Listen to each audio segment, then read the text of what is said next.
Amaya is a shy woman, dislikes trouble. One day, tragedy suddenly struck her. But while walking in the city, she was bumped into by a man who seemed to be a gang member and was given a hard time in front of the man who was shouting at her. Maya stood frozen in fear. Although nothing happened then, she couldn't shake off the fear that she experienced. A few days later, she consulted with her father about it, and he suggested meeting with the gang member who caused the incident. She wonders why her father would suggest such a thing. But can Maya overcome the trauma? And it calls dad and says, do you know who I am? I'm Simon. But dad goes ballistic and says, do you know who I am? Recently, I had a terrible experience, and I want you to listen to my story. Because of that incident, I have developed a fear of going out and am suffering from trauma. Even though I am naturally shy and hate trouble, I got involved in such a horrible thing. Have you ever had something like that happen to you? I was walking in the city when I was approached by a gang member. I had seen people like him before since I had to pass through the downtown area on my way back from work, but I never thought I would be approached myself. Aita, I wasn't even looking at him or approaching him, but he deliberately bumped into me. I was actually trying to avoid him because he was coming my way and I was scared. Even though it was just a shoulder bump, I was scared, so I thought about running away, but he suddenly started shouting at me. Oh, you bumped into me and don't apologize. I'm hurt because of you. My shoulder might have dislocated from being bumped into. That's what he said. He bumped into me, so I was really confused, but I couldn't say anything back. I was so scared that I couldn't move. So, I'm sorry was the best I could do. I didn't do anything wrong, but I thought that apologizing was the only way. And his real goal was my money, so of course he wouldn't let me go just because I apologized. You think you can be forgiven with just a small apology like that? I got hurt because of you. Do you even know who I am? He shouted at me and glared at me. But of course, I didn't know who he was, so I looked down and remained silent. Then he introduced himself. I'm sure you've heard of the XX gang. I belong to them. I have an important patrol to do, but here you are injuring me. Like that, I had heard of the gang before. They were the ones who controlled that busy district, but I didn't live around there. So it was natural that I had no connection to them. Besides, he couldn't possibly be hurt from just bumping shoulders, and I wanted him to stop picking a fight over nothing.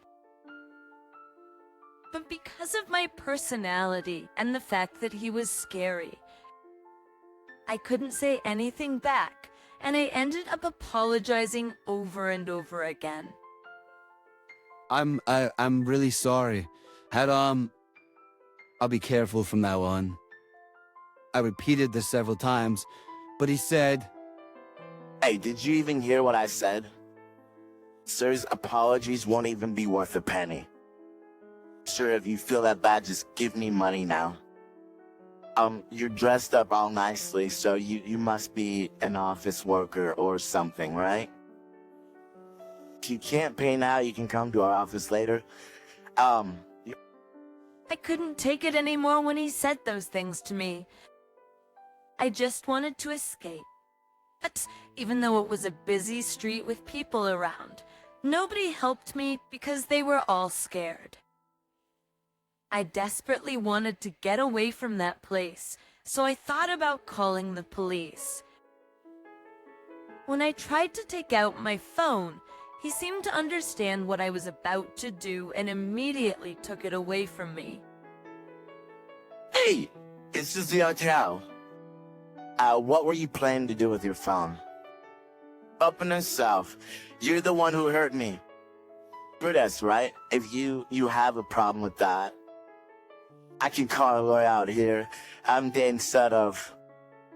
Since he didn't look like he could be a gang boss, I knew he was all talk. But still, fear overwhelmed me and I couldn't do anything. After that, the man just kept yelling at me and I finally gave in. How much should I pay? I asked him while trying to take out my wallet from my bag, but he just grinned and said, $2,000 in cash right now? If you don't have it with you, I can go to the ATM with you. He said that with a smirk on his face and pointed at the ATM machine. As expected, I didn't have that much money, but I didn't want to go to the ATM to withdraw cash either. I panicked, but luckily the police arrived just in time. Apparently, someone had reported it to the police, and he saw them. He clicked his tongue and said, "I know your face now. Be ready to pay next time we meet." He left those words behind and ran away somewhere. Although nothing serious happened, I couldn't forget his face, and it's difficult to take the same route home from work every day. Taking a taxi every day would be expensive, and there's nobody to walk home with since nobody at work goes the same way. I can't ask anyone to take a detour just to walk with me either. I heard that the police are called to that busy street all the time, but those people never disappear. Maybe I should talk to my parents about this. It seems like there's a limit to what Maya's parents can do. It would be good if she had someone nearby that she could rely on. It's frustrating that the existence of the gang can't be eliminated. All I could do was worry about Maya's safety, and it made me feel uneasy. A few days later, I realized that if I were to face that guy again, I wouldn't be able to escape. Thinking about it made me feel depressed every day, and I didn't want to go outside. Thinking about it made me feel depressed every day, and I didn't want to go outside. I thought about telling my parents, but I didn't want to worry them. Then the worst happened, and I encountered that gang guy again after work. Hey, you're that chick from last time, right?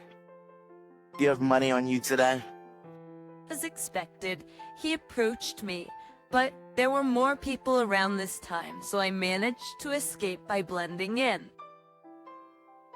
He didn't chase after me, but he shouted loudly.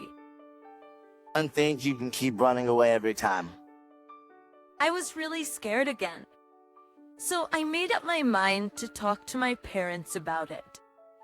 I wanted to talk to them face to face, but I didn't want to go out much other than going to work, so I called them. My father answered the phone when I called home. He's the kind of person who gets angry quickly, so I wanted to talk to my mother first before talking to him, but I ended up telling him the whole story. As expected, he was furious and scolded me. Why did you talk to me sooner? I took it as a sign of love, but the problem started from there. Later, my father contacted me.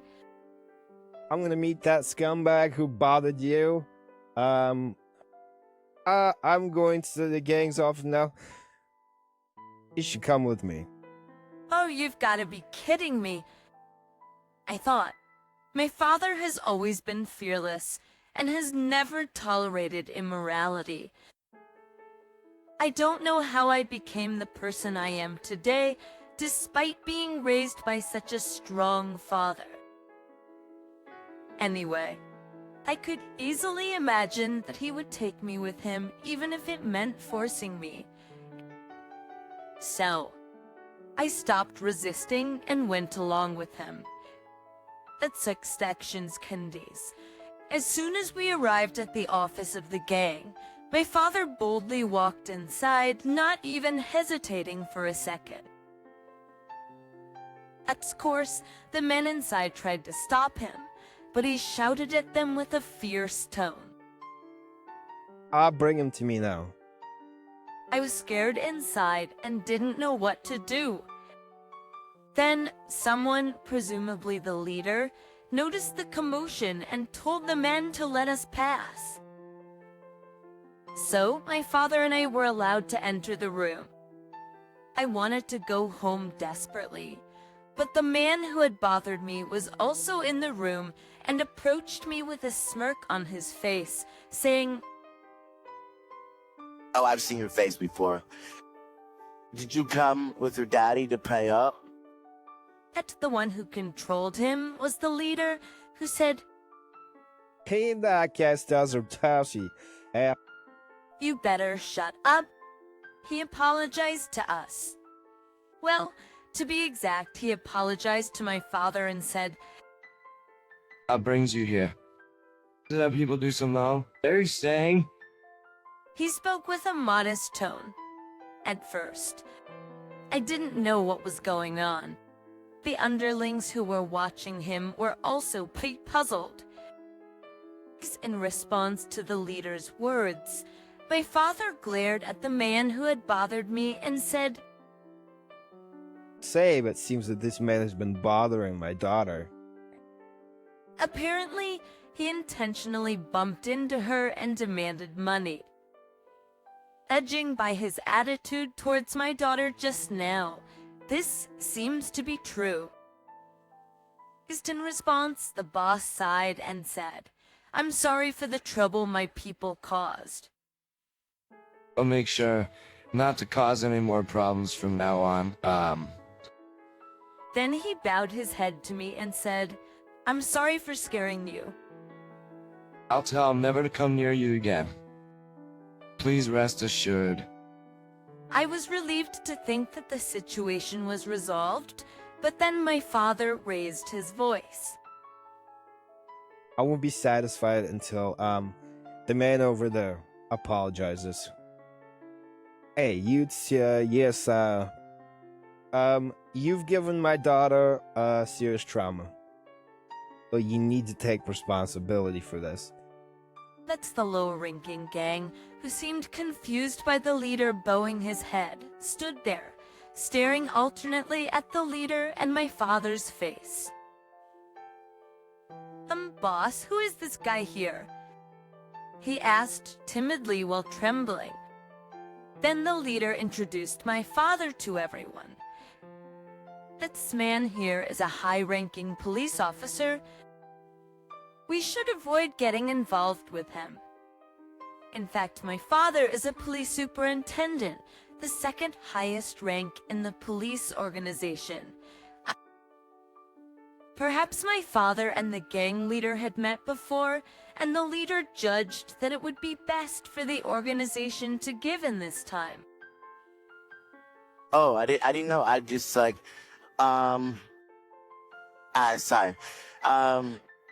He apologized, but my father was not satisfied and yelled at him, "Do young people these days not even know how to apologize properly? I didn't tell you to bow down to me, but at least lower your head. Just kneel down right now." My father yelled at the underling. I didn't know what to do and remained silent. After checking the leader's face, the underling knelt down on the spot and said, "I'm sorry for scaring your daughter." What are you doing? Who good does apologizing to me do? Conversations that apologize to my daughter, who was scared by you. And don't come near my daughter again. He was furious. The underling obediently followed the order, and he promised never to approach me again. He was reminded again to bow his head, and I don't think he will bother me again. I don't really understand the world of the underworld, but I think what the boss says is absolute. Besides, he wouldn't forget my face after something like this happened, and he was so depressed that he couldn't even look me in the eye. He had changed like a different person and become submissive. He didn't even try to attack me anymore. My father asked if I was satisfied, and I replied, "It's enough." After that, the atmosphere in the room became a little more relaxed. My father reminded the underling once again, and then we safely left the office. Status Mostels, if anything happens, tell me right away. Said my father with a gentle smile. I was so scared when I entered that my heart almost stopped. Not just that underling, but everyone who was there must remember my face, so it's actually scarier now. Well, they'll probably start avoiding me, and even if something happens, I think it'll be okay if I have the backing of the head. The way I said backing is a little weird, but in any case, thanks to my father, I feel a little better. Looking back, I should have talked to my father sooner. I should have done so without worrying so much. But because he was such a father, I was also worried that it would develop into a bigger problem. I really didn't want to worry him, and I knew he would be angry like that. I guess things turned out nicely this time because of his anger. But my father knew a peaceful solution, so I should have left it all to him from the beginning. But again, he is a very busy person in his position, so I didn't want him to deal with that underling. I don't really understand, but I also felt like it would be a difficult situation with the police and the antisocial forces. In the end, nothing I was worried about happened, and it was resolved quite peacefully. Even though the underling apologized to me, he only did what he was told. I know that as a fact, so I'm not sure if I can really believe him. So it's a bit complicated, but my father said the boss would take care of the rest, so maybe he'll suffer the consequences.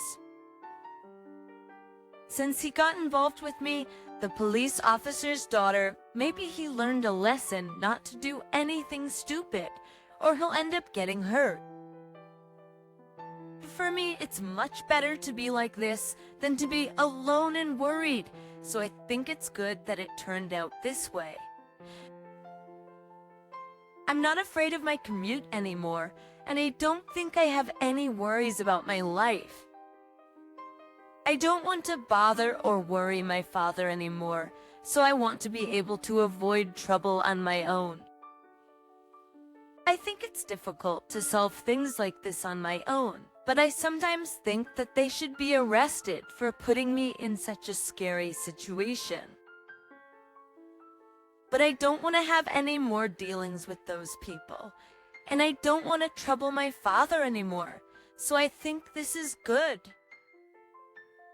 This is not an apology anyway. So for me, the most important thing is not to go through something like that again, rather than revenge. I don't want to be hated or resented, even though my father and the leader are there to protect me. I think I can consider this resolved. It's unfortunate that I probably won't be able to forget what happened to me, but it gave me a chance to think about self-defense. So, I guess there were some takeaways from this incident. Of course, it would have been better not to have been involved, but for now, I'm happy that we were able to resolve this. I'll continue to live my life peacefully with gratitude. Bia, who relied on her father's help, seems to have been able to overcome her trauma. Let's hope for her continued peace and think about self-defense from now on. What would you do to avoid experiences like Mia's? How would you defend yourself to prevent experiences like hers? Thank you for watching until the end.